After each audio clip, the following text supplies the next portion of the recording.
On January 17th, 1991, the skies over Kuwait and Iraq roared with the largest and most sophisticated air armada in history.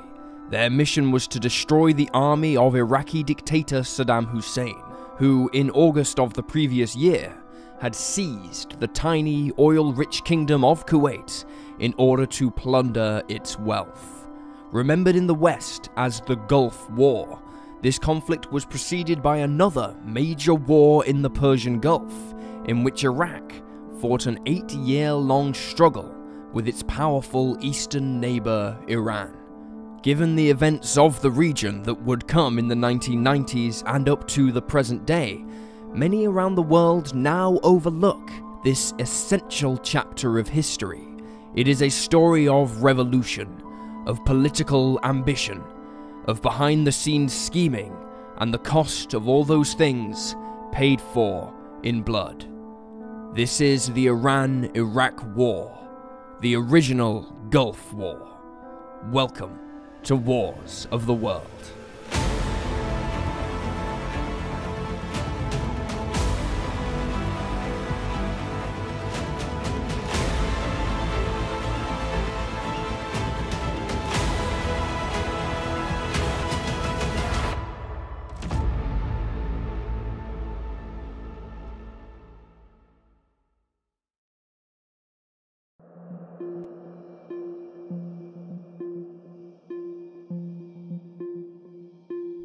Given the current tension between the United States and Iran, it is difficult for the modern mindset to appreciate the fact that in the mid-1970s, Iran was one of the West's closest allies in confronting Soviet efforts to expand their influence in the Middle East. Ruled by the Shah, Mohammad Pahlavi, since 1941, Pahlavi took full advantage of this close relationship with the West and Iran's vast wealth to build up his armed forces and equip them with some of the latest Western weaponry.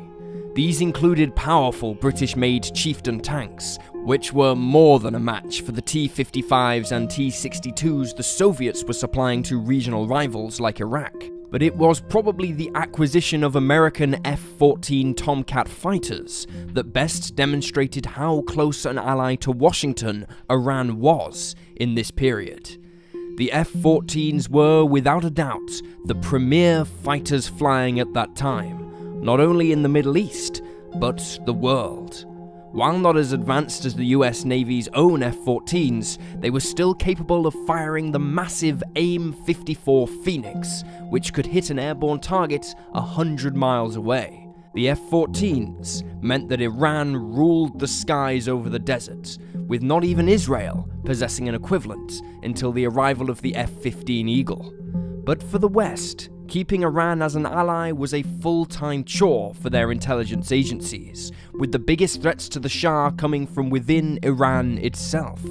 In 1953, American and British intelligence agents helped secure the Shah's position during a power struggle with the Prime Minister, and in order to prevent other political rivals, the Shah later dismissed the country's parliament and instigated his so-called White Revolution. This stripped much of the wealth away from regional leaders, many of whom were Islamic religious leaders who had ruled their peoples for generations, and turned the money towards a program of cultural and technological reforms, which many Iranians viewed as the westernization of their culture.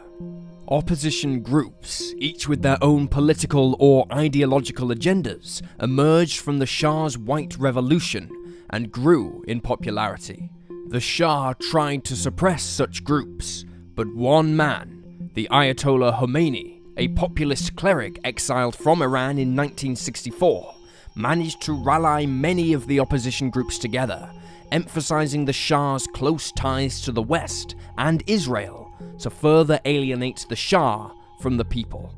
In January of 1978, thousands of young religious students took to the streets, and they were soon joined by countless others opposed to the Shah, who was by now physically weakened by cancer.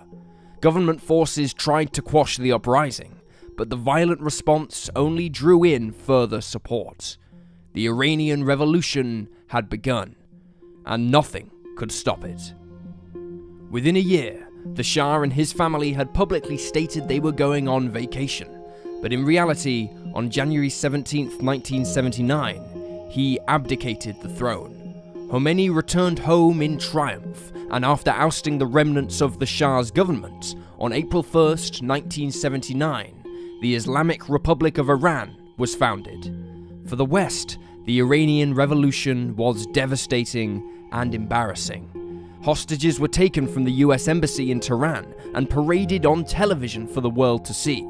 An American operation, dubbed Eagle Claw, aimed to rescue them, but it ended in tragedy when 8 US service personnel and 1 Iranian civilian were killed after one of the rescue helicopters crashed into a supporting C-130 Hercules cargo plane. The long-term problem for the West now was that they faced a major regional opponent that was armed to the teeth with the very latest weaponry they themselves had supplied.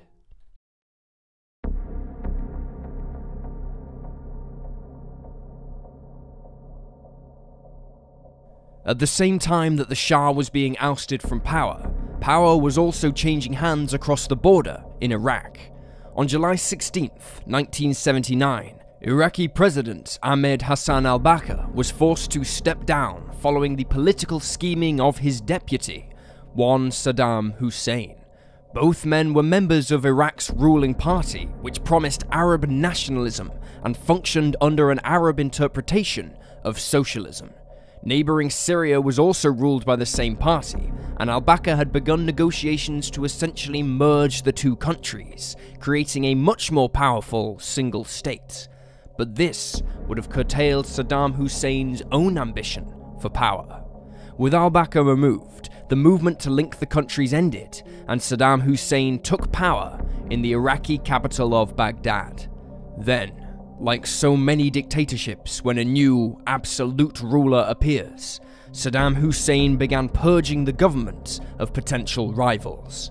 Between July and August, literally hundreds of his potential opponents were executed, but this was not the end of potential resistance to his authority. In the north of the country, on its border with Turkey, Syria and Iran, were the Kurds, an indigenous people who had long campaigned for their own homeland called Kurdistan, a struggle that continues to this day. Between 1960 and 1975, Kurdish fighters and Iraqi troops fought a brutal and bloody campaign, with the Iraqi Kurds receiving some support from Iran. But that support ended in 1975, with the signing of the Algiers Agreement.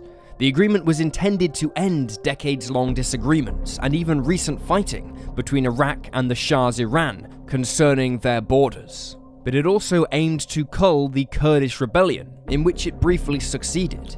Iran then attempted to instigate a policy of Arabization to suppress the Kurdish culture, although this ultimately failed and only fueled future resentment. But Saddam had potential threats closer to home, for he and his leadership were members of Iraq's Sunni population, which was a minority group in the country compared to the larger Shiite population. The rise of the Shiite Ayatollah Khomeini in Iran prompted fears that Iraq could see a similar revolution supported by their old Persian neighbor and regional adversary. The political instability in Iran after the revolution and the newfound hostility towards the Ayatollah from the international community did not go unnoticed by Saddam Hussein, who sensed the opportunity to strike a short, sharp blow against his eastern neighbor. Saddam wanted Iraq to secure control of both banks of the Shatt al-Arab waterway, which had previously been used to mark the border between the two countries, and seize the oil-rich region, citing historical claims over the land as justification for military action. He knew he had to strike quickly, for with every day that passed, Iran could become more stable and present a greater threat to his ambitions, or alternatively incite the Shiite uprising he feared. He therefore took personal command of the planning for the operation, despite the fact that he himself had never served in the armed forces. Taking influence from Israel's preemptive strike during the 1967 Arab-Israeli War, he knew the key to success would be to destroy the Iranian Air Force quickly by catching their planes on the ground, while at the same time launching an encompassing thrust into Iranian territory. If successful, the Iranians would have little time to effect a coordinated response, and with their objectives seized, the Iraqi army could fend off the Iranians until they were forced to concede defeat. On September 17th, 1980, Saddam Hussein publicly withdrew from the Algiers Agreement, claiming that the new regime in Iran were not abiding by it. Then, on September 22nd, his forces struck.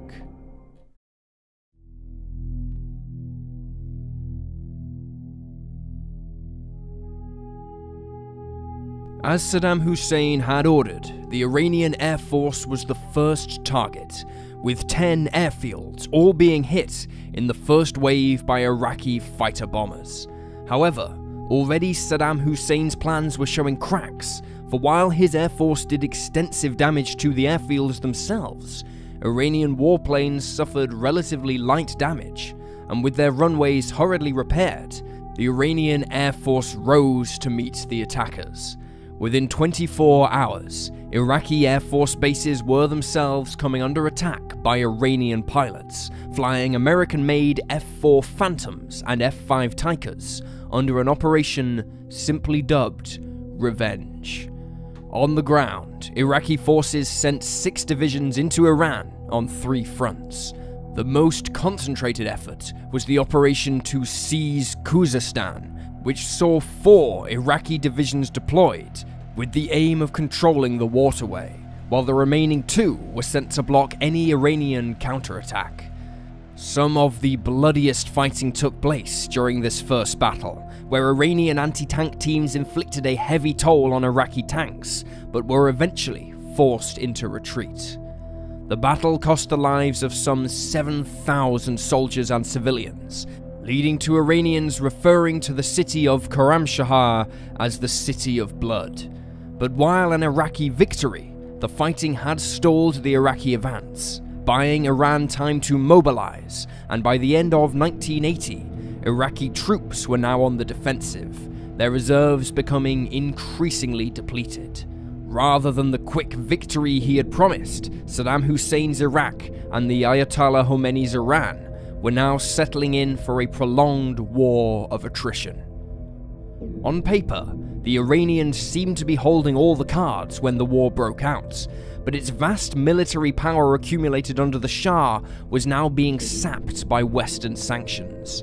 Iran's alienating of the West's great adversary, the Soviet Union, following the revolution, also excluded them from their support. Thus, in order to keep their advanced Western weapons operational, they had to cannibalize large amounts of them to keep others working. For example, Iran's force of 80 F-1 Tomcats would be halved over the coming years, and in some instances, they even flew with their advanced radars being non-operational. This equipment problem was only exacerbated by a culling of generals and other senior officers who were viewed as still having loyalties to the Shah.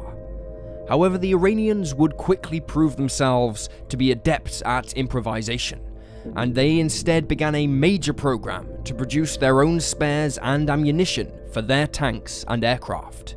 This would see them regenerate huge amounts of their equipment that had initially been rendered inoperable, and allow them to keep the pressure on Iraq. Iraq, meanwhile, was being armed and trained by the Soviet Union and France. Saddam Hussein had every reason to be confident in his forces in 1980.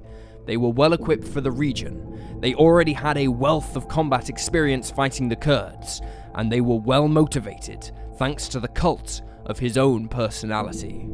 However, his insistence on personally directing the campaign saw the Iraqis overextend themselves along the front lines, being given too many objectives at once, rather than focusing more of their might on fewer targets, where they could have easily destroyed the poorly equipped Iranians and then moved on to the next. Worse still for the Iraqi army When its generals realized they were fighting battles they could not win because they didn't have the support of their comrades, who were themselves fighting their own desperate battles, some of them decided to retreat and reorganize themselves. This was intolerable for Saddam Hussein, who viewed it as cowardice or incompetence, and so had them executed as a warning to others. The atmosphere of fear amongst the leadership to speak out in opposition to his plans, or even appear to do so, would ultimately reveal Saddam's own shortcomings as a wartime leader. Many defensive strategies and contingencies were often overlooked, a prime example being when Iran launched an air campaign against Iraqi oil fields in an effort to cripple the Iraqi economy. Expecting to blast the Iranian Air Force on the ground, Saddam Hussein had not adequately prepared for such attacks, and thus the Iranian planes often encountered little in the way of Iraqi air opposition during these initial strikes. Hussein's invasion of Iran also had an unfortunate side effect for the Iraqi leader and his military ambitions. A large part of his planning counted on the disorganization and internal instability of the new Iranian regime, but his invasion only served to unite Iran against the foreign invader. In essence, he had given the Ayatollah exactly what he needed to hold on to power and secure the future of the Islamic Republic of Iran. Calling on the people to rally against the Iraqi invaders, Iran saw a major mobilization of its young men, producing scenes at train stations and bus terminals akin to those of the First World War. New regional units were raised, comprising of men who had grown up with one another and were now off to fight together. But the World War I comparison does not end there, for the Iran-Iraq War would see the Iranians adopting a widespread use of networks of trenches with which to keep the Iraqi army at bay. The trenches were vital for Iran's defense, since they were at a numerical disadvantage when it came to armored units, meaning they had no choice but to rely heavily on infantry warfare. Just like at the Somme, the Iranian infantry would launch massive human wave assaults from these trenches, often across large open fields, where Iraqi artillery made quick work of them. The Persian sands were stained black and red with smoke, fire, and blood. After both armies ground to a bitter and bloody slog among the front lines during 1981 and beyond, Saddam Hussein took to punishing Iranian cities and their populations. Scud-B surface-to-surface missiles and Tupolev Tu-22 bombers, both imported from the Soviet Union, rained down devastation upon, amongst others, the capital city of Tehran, sending thousands of people heading into the surrounding hills during the hours of darkness. Like the terror bombing of cities in World War II, the attacks were intended to demoralize the Iranian people, but instead, the Iranians called out for vengeance, and so Iranian warplanes retaliated against Baghdad. These eye-for-an-eye strikes became collectively known as the War of the Cities. The Kurds also took the opportunity presented by the war to continue their fight against Iraq for an independent Kurdistan. Backed by Libya, Syria, and, of course, Iran, they laid siege to the roads into Turkey, blocking the export of Iraqi oil out of the country by road, further hurting Saddam's already weakened economy. By May of 1982, Iraq had lost much of its land gains from early in the war, and so Saddam Hussein ordered his forces to retreat back to Iraqi territory. This, after executing his own generals, who had themselves ordered retreats. Hussein now sued for peace, declaring a unilateral ceasefire on June 10, 1982, expecting Iran to be satisfied that it had reclaimed its lost land. However, the Ayatollah rejected this ceasefire, and instead made demands for Saddam Hussein to be removed and Iraq to pay war reparations for the damage incurred in Iran. This was unacceptable for Saddam Hussein, and so, reluctantly, both sides continued the war. And what a terrible war this would be, embroiling not only the two nations themselves, but the great superpowers of the time in their bid to secure oil interests in the region. Suddenly, the world would focus in on this conflict, and the fallout would change history forever.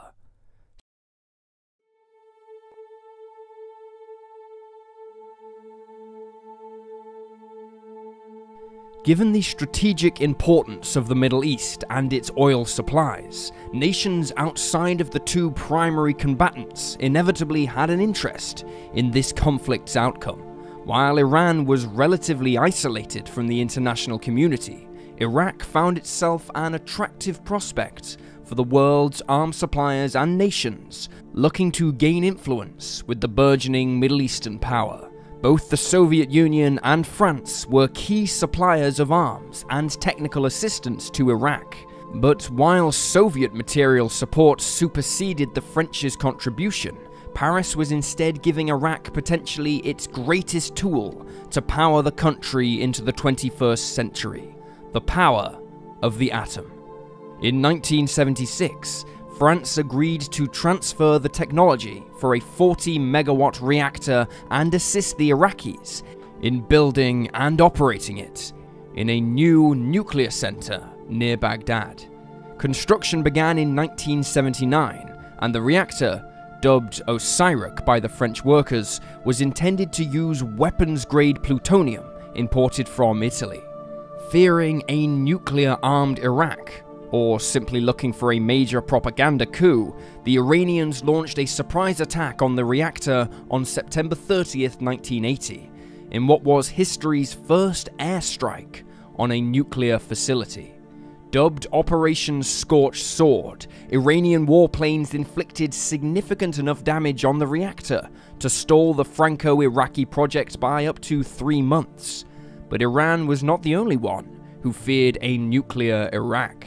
As work resumed on the reactor the following year on June 7, 1981, jet engines could be heard over the facility once again, but instead of Iranian markings, the aircraft carried the Star of David. The Israeli Air Force inflicted significant damage on the facility in what is regarded as one of the greatest air raids in history. The Israeli F-16 Fighting Falcons flew at ultra-low level across Saudi and Iraqi airspace at the very edge of their range, and delivered their bombs with extraordinary accuracy. International reaction towards Israel was mixed, and Iraq vowed to rebuild the facility, but with the financial and political pressures of war with Iran stacked against them, France pulled out of the project in 1984. And Saddam could ill afford it any longer. However, France would still provide conventional arms and equipment for the Iraqi war effort. Saudi Arabia and Kuwait, like the Iraqis, were concerned about Iran exporting its revolution or inciting or funding Shiite uprisings in their own countries, and so they provided war loans to the Iraqi government, all to pay for the acquisition of new equipment. As well as the traditional suppliers in Moscow and Paris, Spain and Italy both provided the Iraqis with helicopters armed with anti-tank missiles, and eventually the United States did the same, although to a lesser degree than many European nations. Iraq also turned to China, who sold unlicensed copies of Soviet weaponry, such as the T-55 tank, to replace the actual Soviet-manufactured equipment destroyed by Iran. The Soviets themselves also provided export versions of their T-72 tank to Iraq, which became much feared by Iranian tank crews. They also supplied Iraq with advanced fighters in an effort to offset the powerful Iranian Tomcats. Iran was not without its own backers, however. North Korea supplied around 300 Chinese-manufactured Type 59 tanks to Iran before China supplied Iran directly, despite officials in Beijing denying they were doing this. But perhaps their most surprising supporters, however, were the Jewish state of Israel and the CIA. Israel viewed both Iran and Iraq as potential enemies in the future, and so it was in their own best interests to keep the two sides fighting each other. Israel therefore provided both training and equipment to the Iranians, which, as well as serving Israel's own geopolitical goals, aided Israeli businesses involved in the small country's defense industry. It also allowed Israel to negotiate for the safe passage of Persian Jews from Iran to Israel. Meanwhile, factions in the CIA saw Iran as a way of funding anti-socialist rebels in Nicaragua, known as the Contras.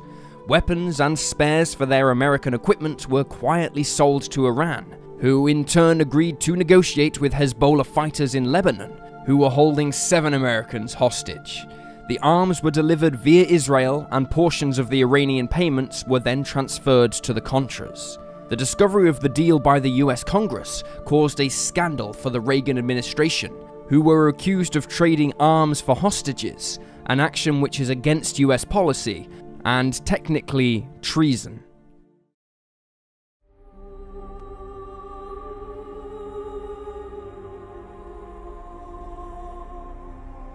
With his foreign backers supporting Saddam Hussein's war effort, he placed large orders with France for new equipment in 1981, including 89 Dassault Mirage F-1 fighters, of which 20 were configured for anti-ship operations and armed with the Exocet missile. Such was the urgency of this order, given Iraq's depleted air force, that these Mirages were actually diverted from delivery to the French's own air force and given to Iraq.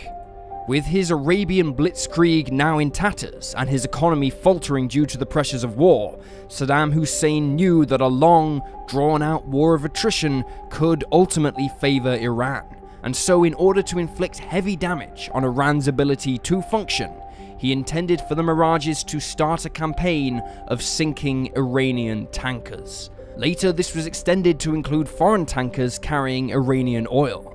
While waiting for the Mirages to arrive, Saddam's forces used helicopters to launch attacks, but this was not nearly as effective as Saddam had hoped.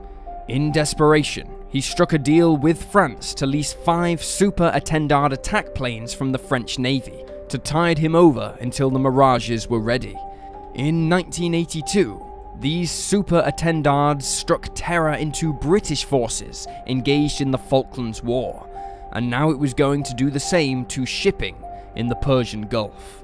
The Iraqi Super Étendards began their missile attacks on March 27, 1984, and by the end of the year, they had attacked 34 ships of various nationalities in the Gulf. Destroying these Étendards became a high priority for Iran's fighters and navy, but despite Iranian claims, the little Étendards escaped destruction. Their small size, coupled with their pilots flying at terrifyingly low levels over the Gulf, their jet exhaust often being seen causing the sea to ripple, made them extremely elusive targets, and only one would be lost in Iraqi service during a landing accident. Iran responded by conducting its own attacks against Iraqi shipping, using F-4 Phantoms with bombs. There was almost nothing Iraq could do to stop these attacks, for Iraq had a relatively minuscule coastline, and the Iraqi Navy was a small force that had already suffered heavy damage due to Iranian airstrikes. Iraqi oil exports were also heavily dependent on foreign shipping, which became prime targets for Iranian warplanes and fast attack boats. Iranian warships also took to mining waterways used by the pro-Iraqi tankers. The world's press labeled the campaign being waged by both sides as the Tanker War, and it became an intolerable situation for the Western powers. America, Britain, and France deployed their warships into the Gulf to protect their respective nations' ships, but the United States, under President Ronald Reagan, went a step further and had a number of tankers from countries like Kuwait reflagged as American vessels, and thus afforded them American protection. It was an extremely dangerous move that risked dragging the United States into the war in the Gulf, but it failed to stop the attacks, which only rose in number as the war dragged on into the second half of the 1980s.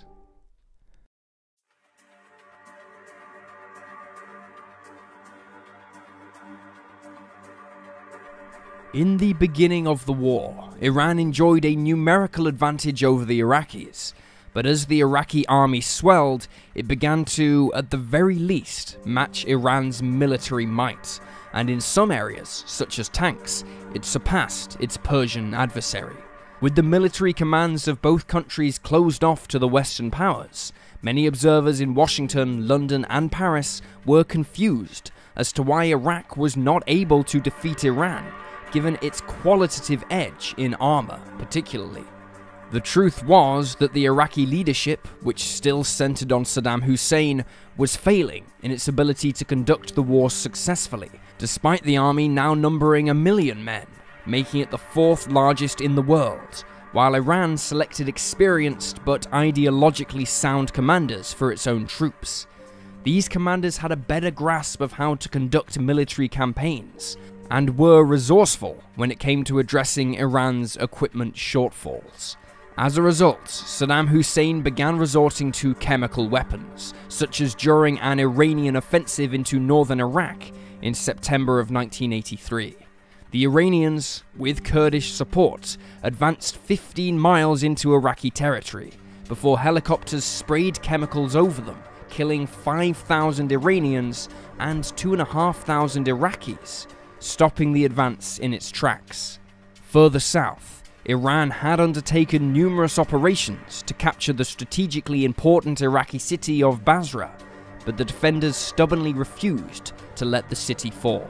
Having been on the defensive since his thrust into Iran had stalled in 1980, Saddam Hussein's forces had regrouped and re-equipped to the point where he was able to order a large-scale offensive in early 1986. The aim was to recapture Majnoon Island, which had been lost to the Iranians in 1984, and was key to Iraq's oil exports. The offensive failed to retake the island due to a dogged Iranian resistance, and worse still for Saddam, the distraction allowed Iran to attack the Al-Faw Peninsula at the mouth of the Al-Shat. Using their elite Revolutionary Guard forces, Iran was able to take and hold the peninsula relatively quickly. Holding this peninsula allowed Iran to threaten shipping with land-based Silkworm missiles. By 1987, Iraq's generals were quickly losing patience with Saddam, who was continually interfering in their war plans. Threatening him with a full-scale mutiny, Saddam reluctantly took a step back from conducting the war and allowed his generals to call upon their own expertise to continue the fight. This saw a doctrinal change in the Iraqi army, which now placed greater emphasis on training up troops before sending them out to the front, and this included large-scale war games. This saw the quality of Iraq's troops grow, as well as their number, but the strategic situation they were left in still seemed to be favoring Iran. However, unbeknown to the people outside the Islamic Republic, Iran's population were now becoming increasingly war-weary, and the numbers of volunteers to fight began to drop.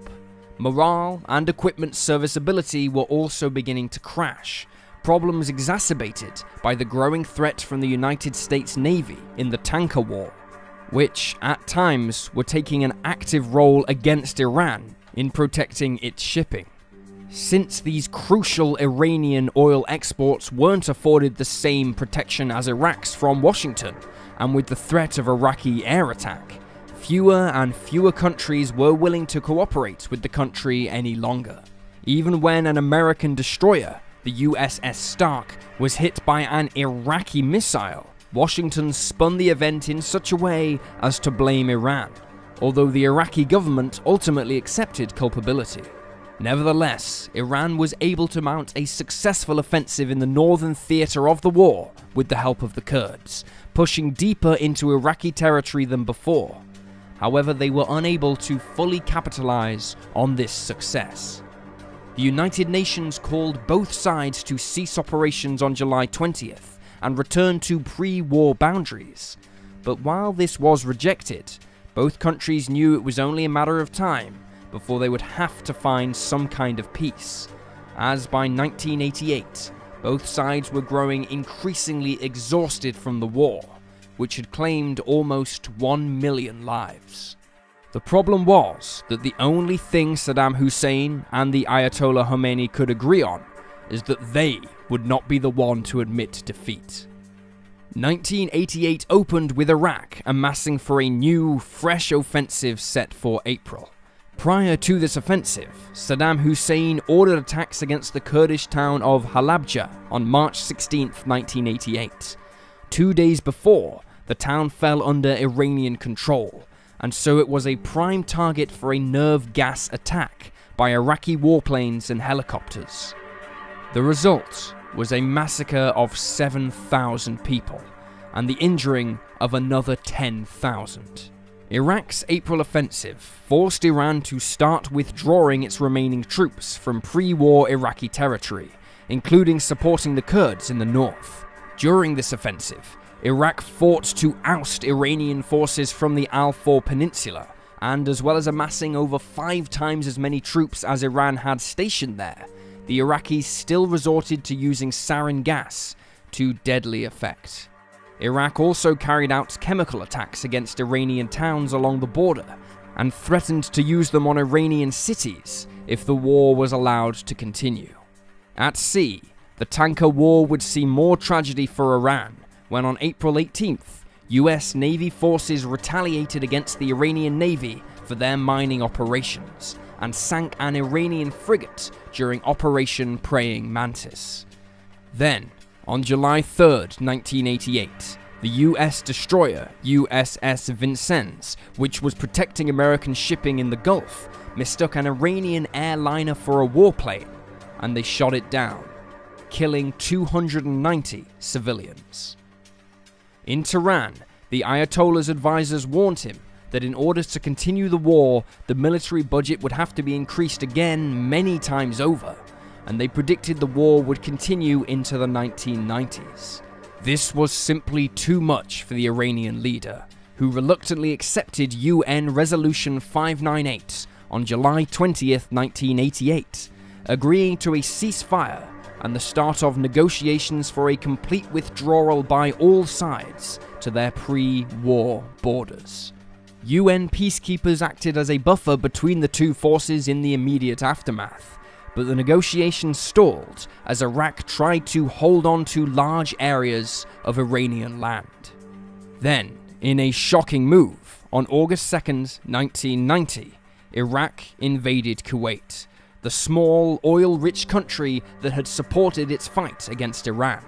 The world that had largely turned a blind eye to Iraq's aggression towards Iran was furious, and led by the United States, a force was amassed to expel Saddam Hussein's troops. The 1991 Gulf War was a war he could never win. The technological edge the US and its allies enjoyed obliterated Iraq's army in little over 1 month.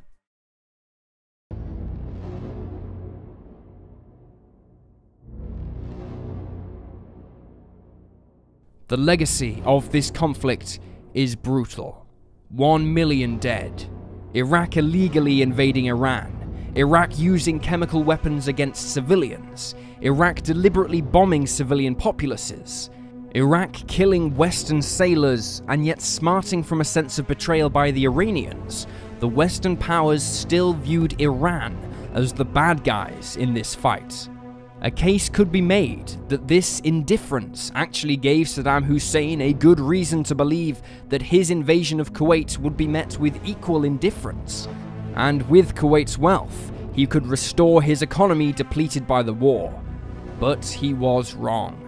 In the span of 11 years, beginning with the war against Iran, Saddam Hussein had led Iraq from being a burgeoning regional power to a third world country surrounded on all sides by hostile nations and dependent on the whims of a United States, who felt that without removing his regime from power in 1991, they had left the job half finished.